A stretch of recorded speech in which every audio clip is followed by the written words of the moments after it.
Salam dəyərli izləyicilər, gününüz xeyirli və uğurlu olmasını Rəbbimdən diləyirəm.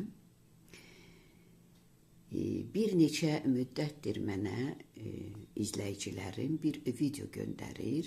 Bəsti Namazəliyeva, Sərkar Namazəliyevanın söhbətində mənim adımın çəkilməsini görüb göndərirlər. Dünən də bir video mənə gəlib İlşad Miri haqqında fikrimi canlı yayımda da mənə bu sualı çox verirlər. Ona münasibətim və onu dinləyirəmmi haqqında suallar çox yazılır və dünənki videoda Ulvira xanıma müsahibəsində verdiyi cavaba uyğun bir video göndərilib mənə və buna cavab istəyirlər məndən. Bu da Rəbbin istəyidir təbii ki. Deyir, hər sözün öz vaxtı, hər vaxtın öz sözü var, hər işində öz vaxtı, hər vaxtın öz işi var. Yəni görünür bu iki insanın fikrini mən bugün tamamlatmalıyam, yəni cavablandırmalıyam. Çünki əgər dərindən düşünsəniz, dərk edərsiniz ki, Allahın balarısı belə Allahdan vəhy alır. Özü üçün yuva qurur, çiçəklərdən şirə sorur, bəşər üçün xeyirli və şəfa verici bal verir ki, burada da bir ibrət vardır. Yəni hər bir canlı nə iş görürsə onun hökmünü qəlbində Rəbbindən alır. Və Bəsti Sərkar Namazova deyir ki, hörmətli izləyicilər, mən özümü Allah adamı sayıram. Bir Allah adamı kimi o dünyadan danışmaq istəyirəm. Burada deyərlər ki, soruşmaq ayıb olmasın, bəs biz kimin adamıyıq? Bizi də Allah yaratmayıb. Biz də onun bəndələri deyilikmi? Biz də onun adamı deyilikmi? Saygı duyurum. Dindən danışan bir yaraşıqlı xanım var. Səhv eləmirəmsə adı Emadır. Ema xanımın danışıqlarının çoxunda bir həqiqət var. Amma onunla razılaşmadığım da var. Deyir o dünya yoxdur, nə var burada var. Deyirsən ki, mən Ema xanımın fikri ilə razılaşmıram. Sən Ema xanımın fikri ilə razılaşmaya bilərsən. Amma Nur Ema'nın fikri ilə razılaşmazsan, cəza yaşaya bilərsən. Biraz diqqətli ol. Xeyr, Allah yaradır insanları yer üzünə səpələyir. Oradan da baxır ki, görüm kim özünü necə aparır. Bu dünyada 50% cavabını verirsə, 100% o dünyada verir. Əsl həyat, əbədiyyat oradadır. Bura müvəqqəti həyatdır. Elə ki, torpağa girdin, mənim fikrimdir. Mənim fikrimdir demək, anlamadan özünü Allaha şərik qoşmaq demək. İlşad Miri də deyir ki, bəs qismət daşıyırıq.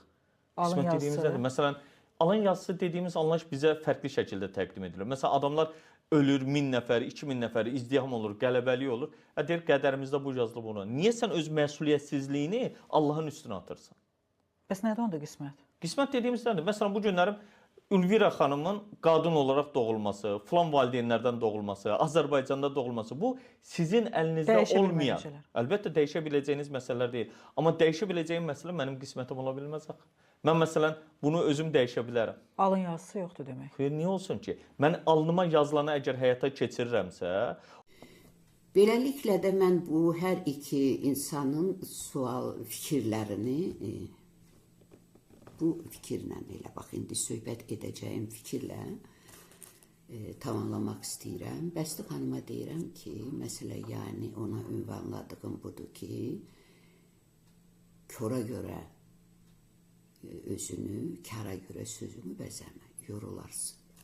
Yəni bu insanın vergili kimidir, yəni təsvirlə danışır, onun bu kitabların içərisindən anlayışı yoxdur. Buna görə mən özümü yormuram. Ruh haqda indi mən açıqlamanı tam dəqiq yenə dönə-dönə təkrar biliyin anasıdır. Quran da aydın buyurulur ki, ruh haqda sizə cüzi bilgi verildi. Yəni ruhu heç kim tanımır, heç İrşad Miri də tanımır. Və ondan öncə gələn İncil kitabı bunu çox gözəl açıqlayır. Baxmayaraq ki, bütün dünya xaçpərəstləri İncil kitabını mənimsəyiblər, amma onların da anlayışı yoxdur. Orada hansı mesajlar var? Beləliklə də Quranda aydın yazılır. Səndən ruhun mahiyyəti və keyfiyyəti haqda sorsalar de. Ruh Allahın əmrindədir. Allahın əmri ilə yaradılmışdır. Bu barədə sizə cüzi bilgi verilmişdir. Kimlər ki ruh haqda anlayışı yoxdur, onlar yarımçıq savadlıdırlar. Bu İrşad Miriyə aiddir, təhqir deyil, izahdır.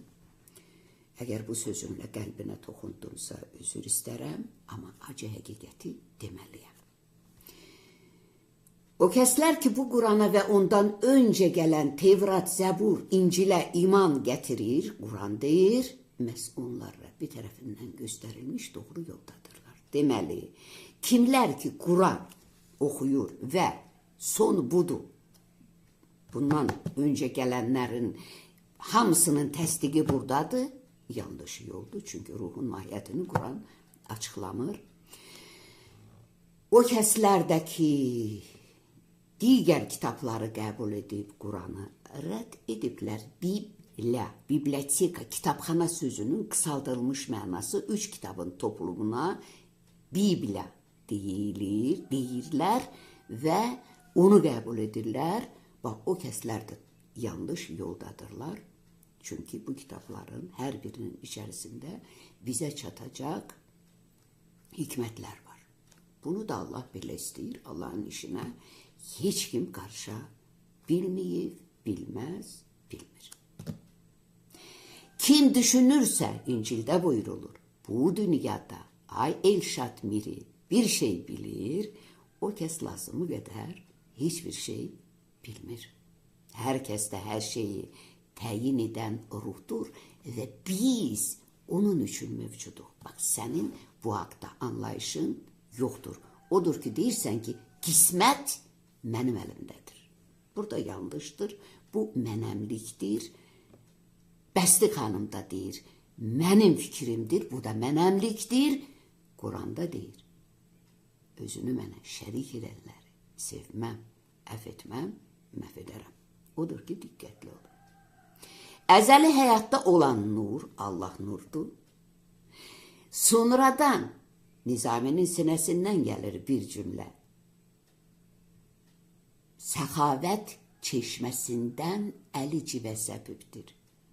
Bir yerə yığmaq olmaz, bəli civə səbibdir. Civəni bitişdirə bilirsən, insanı bir-birinə bitişdirə bilməzsən. Sirlər xəzinəsindən gəlir.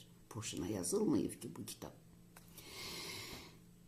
Sonradan civə şəklində parçalanaraq insanların ruhuna çevrilmişdir.